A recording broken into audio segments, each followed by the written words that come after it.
Well, ladies and gentlemen, welcome to Pumpkin's World of Adventure. I'm joking, it's my front room, obviously. Listen, a lot of you will be familiar with Pumpkin.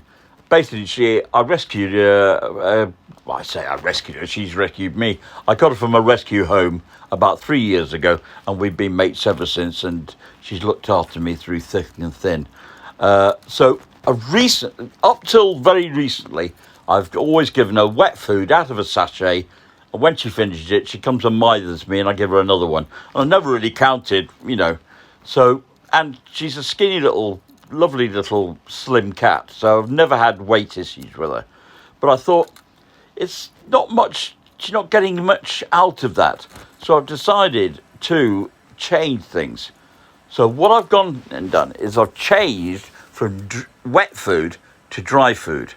Now, previously, the only dry food she got were Dreamies, and she used to absolutely dote on Dreamies to such an extent that if anybody came to visit, it was a pain because she'd mire them to death. Please, please, please, there's the tin, give me some more Dreamies. Well, I think I've managed to fool her that actually she's getting fed Dreamies 24/7 now. So she's like a pig in what's it? Well, she's a cat and well, whatever. Every morning, first job in the morning, I shut her out of the sitting room and I load 45 grams of this dried food. Now, I've gone for the best dried food I can get, so she can't have any qualms about eating it. It's the best, and it's expensive. It was 1.4 kg, it cost me 20 quid. Now, the food in the end might cost me a bit more, but I'm going to save a fortune on Dreamies because I ain't going to buy any Dreamies anymore. Every time she wants a Dreamie, I'll give her a couple of extra tiny things of food, So anyway, what I do is I lock her out the room and then I load a little bit of this food into all of this equipment. So if we look at the equipment, now, bottom left is the very first thing I came. And there are lots of nicks and crannies and little plastic bowls that she has to get the stuff out of. And then going to the right from there, basically it's a cardboard box. It's actually the cardboard box that one of the toys came in. But the manufacturers have cleverly said, cut out the holes that you can see, and it makes a good maze for them to play in. So that's what I've done. And again, a few in there. Moving to the right, this is probably the first thing I ever bought her, the one with 9 holes in it. And she loves that. She still loves it. And she has to put a paw inside and knock the food out. And then to the back on the right, the purple one, that came from Amazon, less than a tenner. And she loves that. Again, it's a little maze at the back. And at the front bit, there are things that look like traffic lights. You put the food under those, and there's one spare so that she has to knock them across in order to get to the food underneath, if you get what I mean.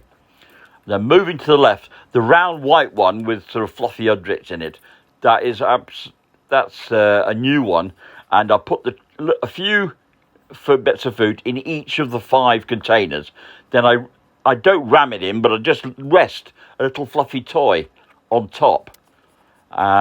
So she can smell the food, so she has to pull the toy out. So that's it. Now, keeping going left, the little orange thing is one, I think the very first toy I ever bought her. It's a little wibbly-wobbly man, and in the head you put a few bits of food. But again, she still loves it. And again, she loves it. She's spending ages. Finally, well, I say finally, the thing she's at the moment, that one at the back there, is a maze tree, a feeding maze tree. So anything that I've got left over, if I filled everything else up, there's other things like the little green ball on top of the purple maze. That's an old toy, a rolling around toy. And the little blue mice, they have bits in as well. So once I've got every bit of equipment has got some food in it, all the rest goes in the top of the maze tree. And she's learning that she has to put a paw in the top bit and then knock them so they go through down and down and down, and eventually they come out into the bottom. So that is her main thing. So I put the food in, open the door, and in she rushes. Well, she's like a pig in poo. She loves it. She doesn't know where to go next. But she's like getting into a routine of doing thorough search for all the food. And I've sat there and basically 3/4 of an hour that she spends just having her food. And she won't finish it. Then she'll leave it, have another snooze or a walk outside or go to the loo or whatever. And then during the day, she'll come back and attack it again and make doubly sure that she's not missed anything. And she's not mithering me for more food. And she's not mithering for dreamers. And she's having a ball. And I think it's worked out quite well. So I don't... Oh, yes, just one thing. Top left, that's a water fountain. Now, I used to give her a bowl of water, and for 3 years, I never saw her drink. Now she has this little water fountain, and she's like a water alcoholic now. She can't stay away from the thing. She loves it. The water dribbles out of the little white flower on top, and you can adjust the flow to different flows. So, what can I say? Me and my cat spoil her to death. When I get a little bit back from her, she comes and sits next to me. Not on my knee for... Ooh, shame the thought. But there's Pumpkin. My friend Pumpkin. Your friend as well, if you come to see her. Bye-bye. That's all, folks.